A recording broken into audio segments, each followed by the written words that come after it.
What does she have to fear if she's telling the truth? Blake Lively just had a full courtroom meltdown, and Megyn Kelly is on a relentless mission to uncover every twisted lie she's ever told. The legal showdown is more explosive than ever. Time and time again, she accuses him of doing something, which then when you hear the full context is an absolute nothing burger. Megyn Kelly is going all in, uncovering damning evidence that leaves no room for doubt. From text messages to jaw-dropping receipts, her legal team is laying everything on the table, putting Blake in a tough spot. She wants us to believe this is actionable harassment. Blake is in full panic mode as the truth comes spilling out, and her carefully crafted facade is crumbling faster than anyone ever expected.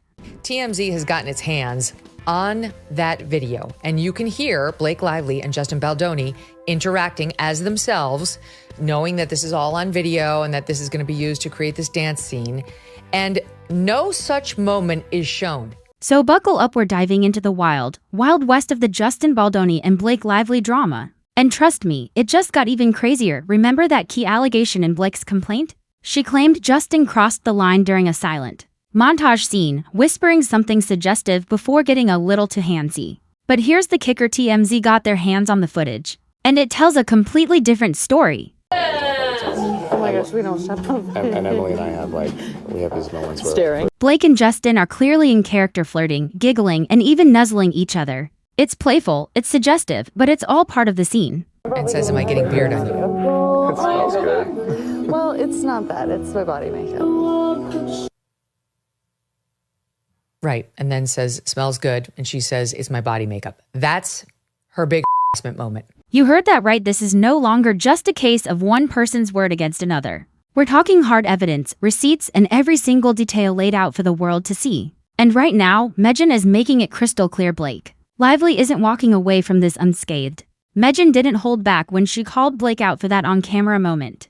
But instead of acknowledging the full context, Blake is framing it as a massive violation of her boundaries. It makes you wonder, was she twisting the truth all along? If she's not being honest here, what else has she exaggerated or outright fabricated? The whole thing feels less like a legitimate accusation and more like an orchestrated smear campaign. And this isn't the first time Blake's narrative has been questioned. Remember when she accused Justin's producing partner of showing her pornography? Well, that so-called pornography turned out to be a beautiful, artistic photo of the partner, his wife, and their newborn after a home birth, an intimate and touching moment with nothing remotely inappropriate. This pattern of misrepresentation is starting to look like a disturbing trend. Even Blake's own text messages have surfaced, revealing a completely different picture of her relationship with Justin. She's the one initiating contact, sending flirty messages, and even inviting him over while she's breastfeeding. It's a complete 180 from the image she's trying to project. Time and time again,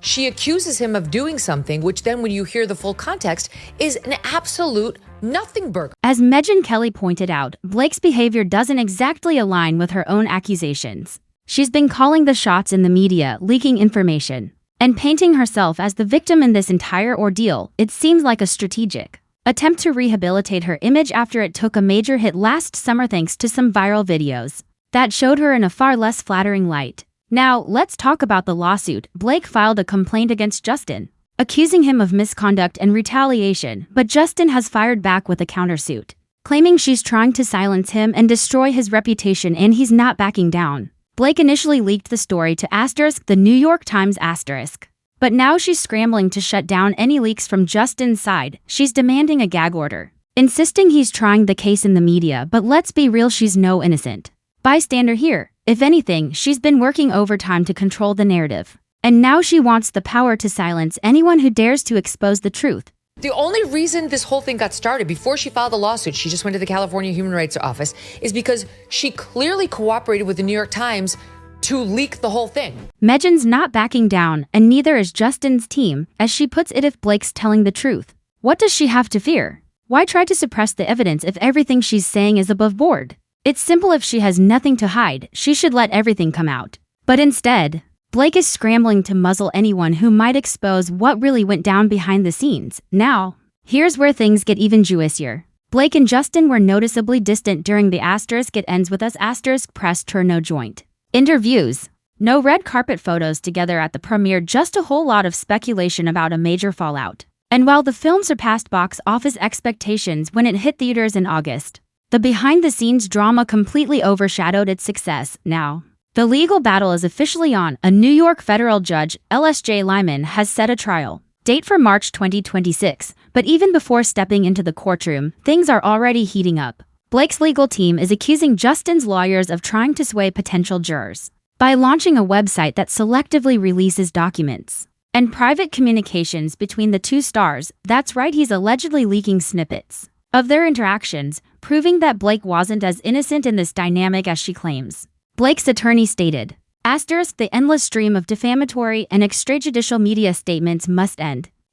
But Brian Friedman, representing Justin, fired back, saying they would respect the court's process but added, all we want is for people to see the actual text messages that directly contradict her allegations, the video footage that proves there was no misconduct, and all the other powerful evidence that disproves any false claims. To add another twist, Blake has now requested a deposition for a crisis management specialist she believes was behind much of the alleged social media manipulation surrounding the film, manipulation that, according to her, turned public sentiment against her. Why should Justin be able to release snippets to the media without the full context? That's what she said. That's what she did. She alleges that she's a Me Too victim there. This entire situation is a mess, and it's only getting messier. Blake is trying to portray herself as the victim, but the evidence against her keeps piling up. Meanwhile, Justin is fighting back, determined to expose the truth. I will happily participate in releasing any further leaks that they have, because the truth should be out there. The tension between Justin Baldoni and Blake Lively has just taken another explosive turn. And this time, everything is out in the open. If you thought the drama couldn't get any juicier, buckle up because things are about to get messy. We're fresh off Blake's allegations in the New York Times where she accused Justin of misconduct and claimed she was the target of a smear campaign. But Justin isn't firing back with words, he's coming with receipts. And trust me, these aren't the kind of receipts you casually misplace in your wallet. They're the kind that could completely rewrite the narrative Blake has been pushing. Here's where it gets wild. Justin and his team promised full transparency, and they delivered. According to TMZ*, Justin has released private communications with Blake, including a nearly 7-minute voice memo he sent her at 2 a.m. while working on their film. Hopefully it's not been the experience with me. There's nothing more exciting to me like that I get to work with Blake Lively and have her, all of her. I mean, that's what I want. Yes, a 7-minute voice memo. We'll get to that awkwardly long message in a second, but first, let's rewind and unpack why Justin felt the need to go this far. The spark that ignited this feud.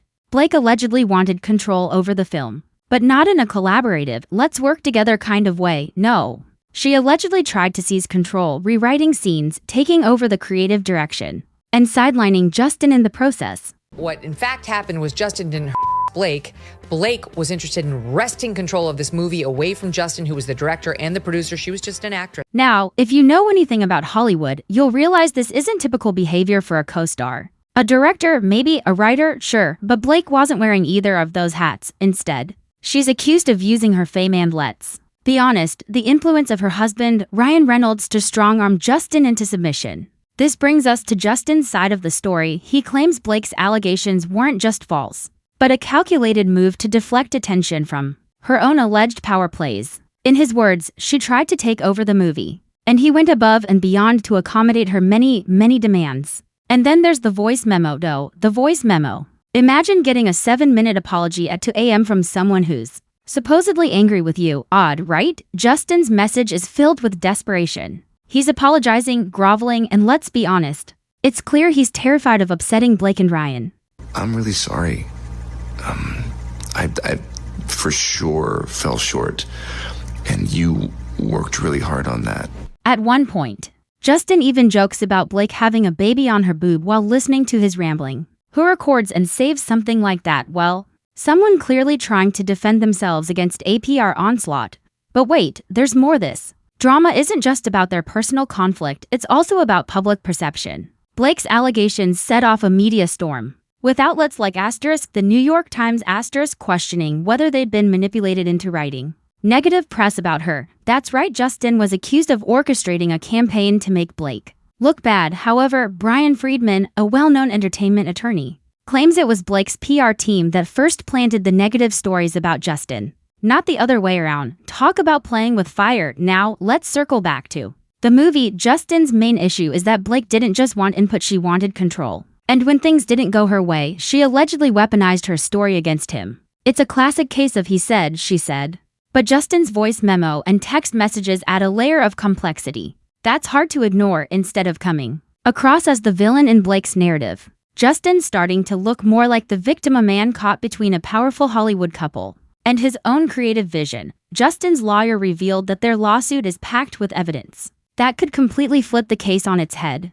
What she did and how she bullied her way through the process to take over the movie and used her PR people to try and destroy Justin. Justin's book, *Man Enough, Redefining My Masculinity*, and his subsequent podcast painted him as a reformed, enlightened man. But critics are now saying his actions, from apologizing profusely to letting himself be pushed around, show a man who's lost touch with his own strength. Some even argue he's overcorrected, turning himself into a bootlicker, as one commentator put it. Ouch. Meanwhile, Blake's campaign against Justin seems to be backfiring in spectacular fashion. With every new revelation, her credibility takes another hit, from the breastfeeding text to the voice memo. The evidence is stacking up against her. What began as a bold move to reclaim her narrative has now turned into a PR disaster of Amber Heard-level proportions. The court of public opinion is a brutal place, and right now, it's not looking good for Blake. So where does that leave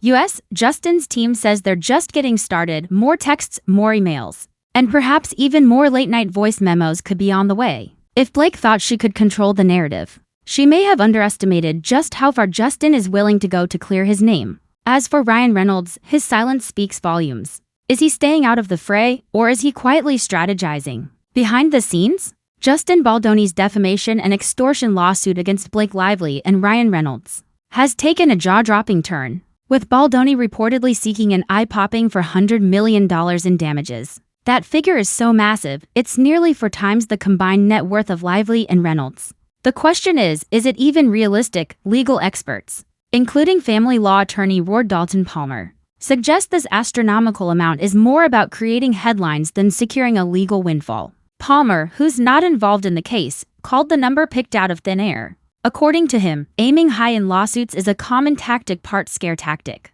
part media strategy. But for $100 million, that's not just shooting for the moon, that's trying to buy the galaxy. But given Blake's recent antics, Justin might just be in the right here.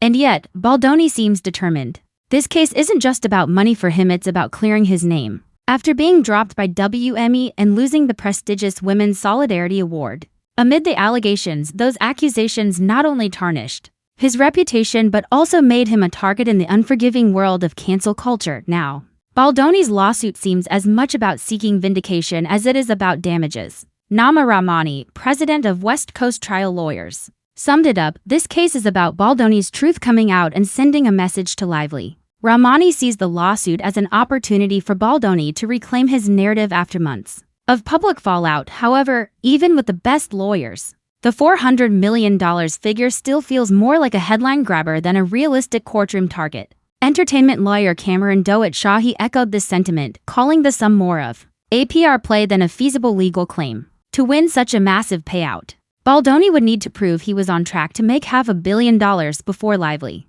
and Reynolds allegedly derailed his career. That's a tall order, even for Hollywood. So why choose such an eye-popping figure? Some say it's about leverage. By setting the stakes sky high, Baldoni and his team might force a settlement, sparing both parties a drawn-out, ugly courtroom battle. It's a risky move, but considering the stakes of cancel culture, it's one Baldoni seems willing to take. If Baldoni somehow convinces the court that he deserves even a fraction of his claim, it could devastate Lively and Reynolds' fortunes. Combined, their net worth sits at around $11.5 million, with Lively reportedly worth $30 million and Reynolds $71.5 million. If Baldoni walks away with anything close to his claim, it's not just their reputations at stake, it's their financial stability too. At its core, This case is about more than just numbers or media strategies, it's a battle of narratives. Blake Lively claims she was harmed and unfairly painted as a villain when she spoke out. Baldoni insists those accusations are baseless, and part of a campaign to discredit him after he bent over backwards to accommodate her on set. The tension is palpable, and Hollywood insiders are watching closely. Will Baldoni's bold legal move pay off, or will it backfire spectacularly? One thing's for sure, this courtroom showdown is far from over, and if there's one thing Hollywood loves, it's a juicy scandal. Stay tuned, because as this story unfolds, it's bound to get even more explosive. One thing is certain, both Justin and Blake are playing with fire, and someone's going to get burned.